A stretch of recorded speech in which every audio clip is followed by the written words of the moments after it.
O'lmas Umarbekov tomonidan 1969-yil yozilgan Odam bo'lish qiyin, olimlik va odamlikni farqlovchi asar. Asar tilining soddaligi, voqelikning jonliligi e'tiborga loyiq. Romanda yoshlar hayoti, ma'naviy axloqiy muammolar, insonlarning murakkab munosabatlari haqida so'z boradi. Osmondagi bo'zto'rg'ay, bo'zlamasang na bo'lg'ay, Gulchehraning holini so'zlamasang na bo'lg'ay. Asar bosh qahramonlardan biri Abdulla. U a'lochi, maktabni ham oltin medal bilan tamomlagandi. Ta'til payti Mingbuloq qishlog'iga borib, bolalikdagi do'sti Gulchehrani uchratib qoladi. Qisqa uchrashuv kifoya qilib, ular bir-biriga ko'ngil beradi. Kechalari birga o'z kelajagi haqida orzular qilardi. Abdulla Gulchehrani qishloqni tashlab shaharga o'qishga kirishga undardi. Ammo u shaharga bora olmasdi. Onasi saratonga chalingan, uni shu holda tashlab ketishga ko'zi qiymasdi. Gulchehra me'mor bo'lishni istardi va u ayni paytda qishlog'ining eski maketini yasay boshlagandi. 2 yosh orzular og'ushida xayol surib, qisqa muddatga xayrlashdilar. Buvsinikidan qaytgan Abdullani yangilik kutib turardi. Ayni paytda Abdullaning otasi ham kasal edi. Yurak kasali, gipertoniya. Otasining yoniga Tursunali ismli odam keladi va Abdullaga Moskvada yangi ochilgan institutda o'qishga yordam berishini aytadi. Tursunali qizi Sayyoraga Abdulla yaxshi hamroh bo'lish haqida o'ylardi. Abdullaning otasi G'ofur aka bundan juda xursand bo'ldi. Bunday taklifdan Abdulla biroz gangidi.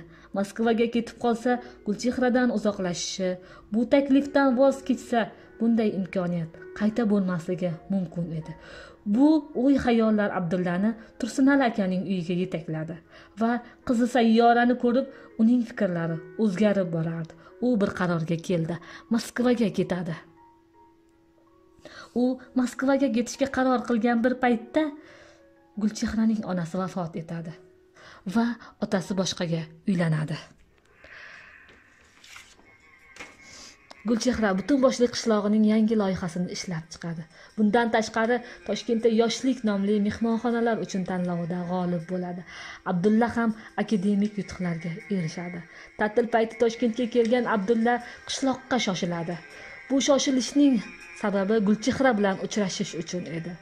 Shunday uchrashuvlarning birida 2 yosh o'z hislariga erkinlik berib yuboradi. Oradan vaqt o'tdi. Abdulla 2 o't orasida qoldi. Uning Sayyoraga mehri tusha boshlagandi va uning orzularida Gulchehra ortiqchadek tuyuldi. Abdulla qaysi yo'lni tanlash haqida bosh qotirayotgan bir paytda Gulchehradan telegramma keladi. Uni o'qigan Abdulla karaxt bo'lib qoladi. Gulchehra Abdulladan homilador edi. Bu murakkab pallada Abdulla Gulchehrani yolg'izlatib qo'ydi. Uning telegrammasiga javob qaytarmadi. Mana shu yerda Abdullaning xudbinlik qiyofasi ochila boshlagandi. U Gulchehraga bolani oldirib tashlashga undaydigan 2 qator telegramma jo'natdi. O'zi esa Sayyoraga uylanish qaroriga keldi. Gulchehra bolani oldirish uchun Toshkentga boradi. Bir kuni bozorda Abdullaning onasiga duch kelgan qiz Abdullaning uylanayotganini eshitadi. Butun orzulari payxon bo'lib, kechasi chala bitgan mehmonxonaga boradi-da, yuqori qavatga chiqib, kutilmaganda tushib ketib jon beradi. Mudhish xabarni eshitgan Abdulla karaxt bo'lib qoladi. Juda katta xatoga yo'l qo'yganligini, olim bo'lgan u, lekin odam bo'la olmaganligini tushunib yetadi.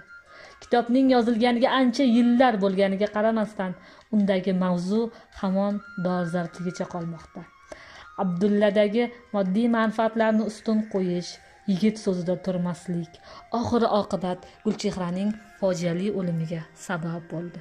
Kitobni to'liq tushunish uchun uni boshidan oxirigacha o'qib chiqishingizni tavsiya etamiz.